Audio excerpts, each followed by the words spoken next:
CSS के paper में आपके 600 मार्क्स के कंपलसरी सब्जेक्ट्स के एग्जाम होते हैं, जिसमें से 300 मार्क्स आपके जनरल नॉलेज के होते हैं, 100 मार्क्स ऑफ पाकिस्तान। इन तीनों सब्जेक्ट में कलेक्ट 120 मार्क्स लेने होते हैं। इट्स मीन अगर आपका पाकिस्तान अफेयर या आपका करंट अफेयर अच्छा नहीं है तो आप एवरीडे साइंस में अच्छा स्कोर करके अपने दोनों सब्जेक्ट जो है वो सेव कर सकते हैं।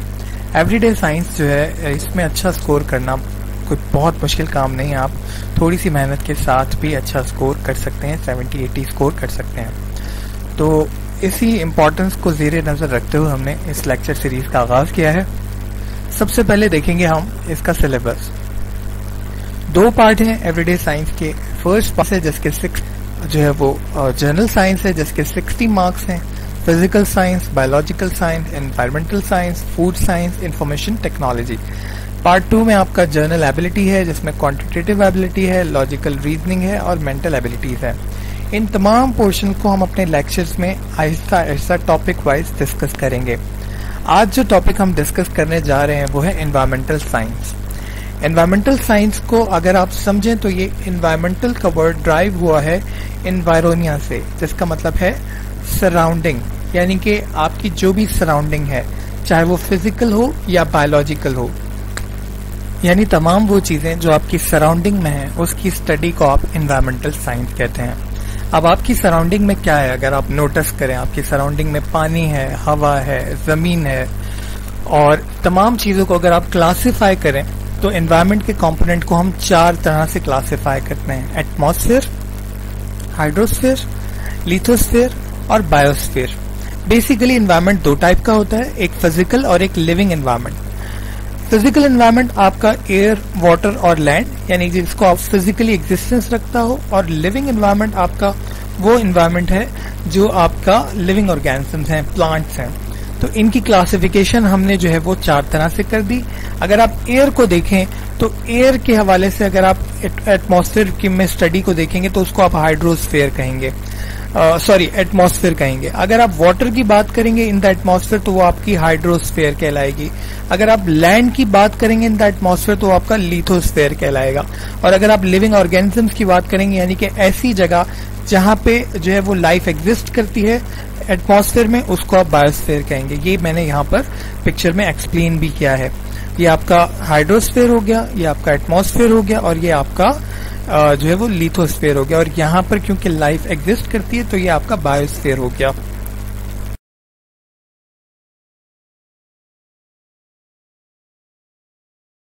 सारी बातों को रिवाइज करें तो आपका एनवायरनमेंट आपकी सराउंडिंग होता है, जिसके 4 कंपोनेंट होते हैं। आपका जो उसका एयर का कंपोनेंट है उसको एटमॉस्फेयर कहते हैं, जो वाटर का कंपोनेंट है उसको हाइड्रोस्फेयर कहते हैं, जो आपका लैंड का कंपोनेंट है वो लिथोस्फेयर है, और जहां पे लाइफ एग्जिस्ट करती है वो बायोस्फेयर है। अब हम इन चारों चीजों को जो है वो एक एक करके डिटेल में डिस्कस करेंगे। तो सबसे पहले हम एटमॉस्फेयर की बात करते हैं। एटमॉस्फेयर मैंने आपको बताया था जो हमारी सराउंडिंग में गैसेस हैं वो जो है वो एटमॉस्फेयर कहलाती हैं। तो gaseous layer surrounding the earth is known as atmosphere. ये गैसेस 2 तरह की होती हैं। एक गैसेस होती हैं जो कांस्टेंट होती हैं, जैसे कि नाइट्रोजन, ऑक्सीजन, और साथ साथ आपकी जो इनर्ट गैसेस हैं, इनर्ट गैसेस कहते हैं जो रिएक्ट नहीं करती। ठीक है, नाइट्रोजन भी इनर्ट गैस है, और यही वजह है कि हम जब सांस लेते हैं तो ये जो है वो किसी रिएक्शन के बगैर ही वैसे के वैसे ही बाहर आ जाता है नाइट्रोजन।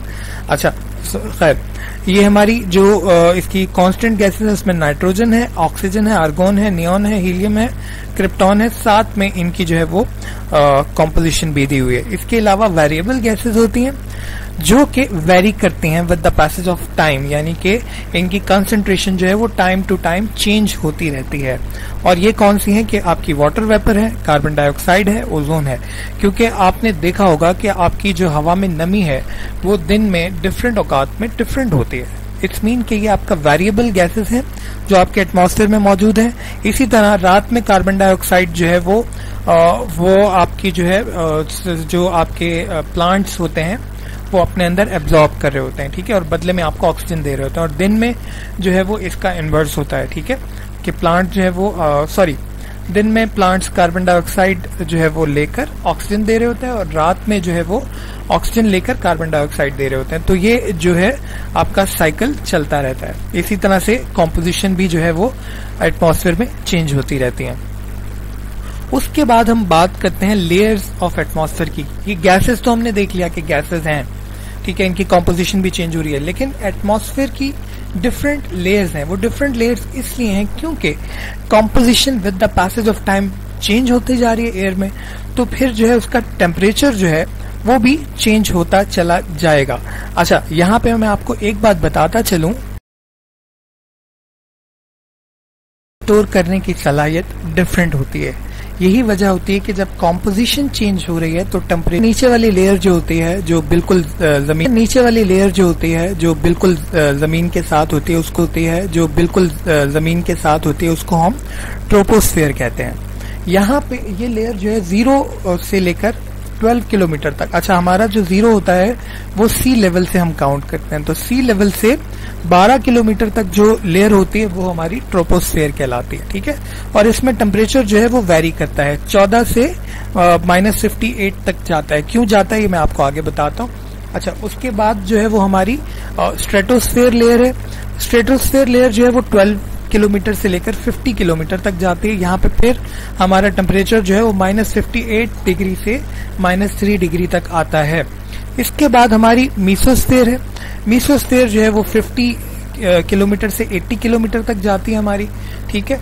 और यहाँ पे भी टेम्परेचर जो है वो दोबारा वापस जाके -93 तक जाता है। फिर आपकी थर्मोस्फेयर है जहाँ पे टेम्परेचर अगेन बढ़ता है और 2000 डिग्री तक जाता है।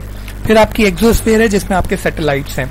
तो यहाँ पे एक चीज गौर करने की है कि जब हम एल्टीट्यूड पे जाते हैं फ्रॉम द सी लेवल, तो हमारा जो एटमॉस्फेरिक प्रेशर है वो कम होता चला जाता है और वो कॉन्स्टेंटली कम होता चला जाता है, ठीक है। लेकिन टेम्परेचर में बिल्कुल ऐसा नहीं होता। टेम्परेचर में आपने देखा कि जो जिग-जैग मूवमेंट है, कभी टेम्परेचर जो है वो अल्टीट्यूड के साथ बढ़ रहा है, कभी कम हो रहा है, कभी बढ़ रहा है, कभी कम हो रहा है। ये ऐसा क्यों हो रहा है, इसको समझने की जरूरत है। अच्छा, अब ये मैं समझाता हूँ आपको कि रीजन क्या है। जो आपका जो है वो जो आपका स्ट्रेटोस्फेयर है, सॉरी ट्रोपोस्फेयर है, यहाँ पे होता क्या है कि सन की हीट डायरेक्ट आके लगती है। तो ये जो यहाँ पे गैसेस होती हैं वो क्या करती हैं, वो हीट अप हो जाती हैं। और वो जिस तरह से आपको पता है कि हीट का फिनोमिना है कि जो सरफेस से टच हो रहा होगा वो ज्यादा हॉट होगा और ऊपर जाता जाएगा तो टेम्परेचर कम होता चला जाएगा। तो ये वजह होती है कि हमारी जो ट्रोपोस्फेयर है उसमें क्या हो रहा होता है कि हमारी जो है फ्रॉम और फिर वही एब्जॉर्ब जो हुई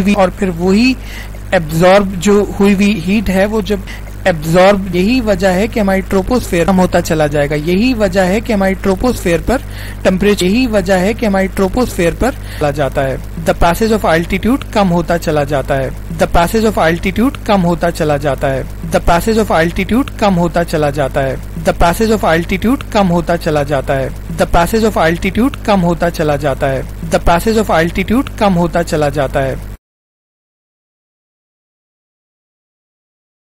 जहाँ पर हमारे जहाज वगैरह भी जो है वो उड़ रहे होते हैं। अच्छा, इसके बाद जो है हमारा जो रीजन आता है वो है आपका स्ट्रेटोस्फेयर। अब सवाल ये पैदा होता है कि स्ट्रेटोस्फेयर के अंदर जो है ये टेम्परेचर क्यों बढ़ रहा है। तो बेसिकली ये जो रीजन है यहाँ पे ज्यादातर आपकी होती है ओजोन लेयर।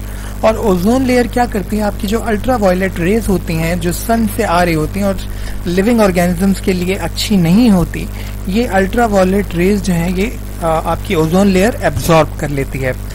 अब ये जो रेज होती हैं ये इसका जो बेसिकली टेम्परेचर है वो बढ़ाती चली जाती हैं इस लेयर का। क्यों? क्योंकि ये जो लेयर्स हैं ये हीट की फॉर्म में है। ये यूवी रेज जब एब्जॉर्ब होंगी ओजोन में तो ऑब्वियस सी बात है कि टेम्परेचर जो है वो इस रीजन में बढ़ता चला जाएगा। अच्छा, उसके बाद आपका मीसोस्फेयर है, यहाँ पे अगेन टेम्परेचर जो है वो ड्रॉप होता है। और फिर जो है क्योंकि आपकी ये जो थर्मोस्फेयर है, ये थर्मो का मतलब ही टेम्परेचर है, यहाँ पे अगेन जो है वो आपकी रेज हैं जो टेम्परेचर को जो है वो बढ़ाती चली जाती हैं। और इसके बाद आपका एक्सोस्फेयर है जहाँ पे आपके सैटेलाइट वगैरह का रीजन है। तो ये वजह है आपके जो है वो गैसेस की कॉम्पोजिशन जो है वो टेम्परेचर को वैरी करती जाती है। अच्छा, इसके बाद जो है हम इम्पोर्टेंस ऑफ एटमॉस्फेयर की बात करेंगे कि एटमॉस्फेयर अगर ना होता तो क्या होता। सबसे पहली चीज ये है कि अगर आपके एटमॉस्फेयर में ऑक्सीजन ना होता तो आप सांस नहीं ले पाते। तो the first and foremost thing कि ये आपकी ह्यूमन लाइफ को सस्टेन करने के लिए बहुत ज्यादा इंपॉर्टेंट है। फिर उसके साथ ही जो इसकी साइकिल है, आप ऑक्सीजन की साइकिल, ये मैं अगले लेक्चर में आपको पढ़ाऊंगा भी, कि जो साइकिल है वो समझना बहुत ज्यादा जरूरी है कि ये साइकिल इस तरह से चल रही है कि ऑक्सीजन जो है वो खत्म नहीं हो रहा हमारा। तो जो है ये इंपॉर्टेंस है एटमॉस्फेयर की। दूसरी बात कि जो आपका ये जो एटमॉस्फेयर है ये ट्रांसमिट करता है एनर्जी, यानी कि जो आपकी गैसेस की लेयर हैं वो जो है सन रेज को नीचे ट्रांसमिट करती हैं और फिर जो है वो फोटोसिंथेसिस होता है। अगर हीट नहीं होगी तो फोटोसिंथेसिस नहीं होगा, फोटोसिंथेसिस नहीं होगा तो आपकी जो है वो ऑक्सीजन की साइकिल नहीं हो पाएगी। आपकी जो है वो जो आपकी माइक्रो ऑर्गेनिजम्स हैं, जो आपकी लिविंग ऑर्गेनिजम्स हैं, उनकी लाइफ भी जो है वो नहीं सस्टेन कर पाएगी। तीसरी और जो बहुत ज्यादा इंपॉर्टेंट चीज है वो है ओजोन लेयर।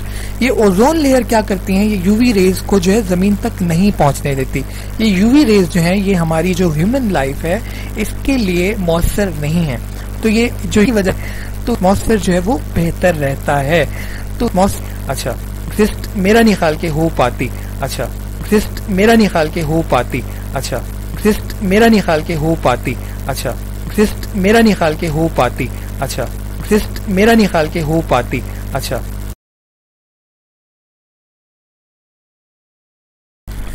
यहाँ पे एक और चीज आपको समझनी है। मैंने कहा कि आपका एटमॉस्फेयर जो है वो सनलाइट को ट्रांसमिट करता है हीट।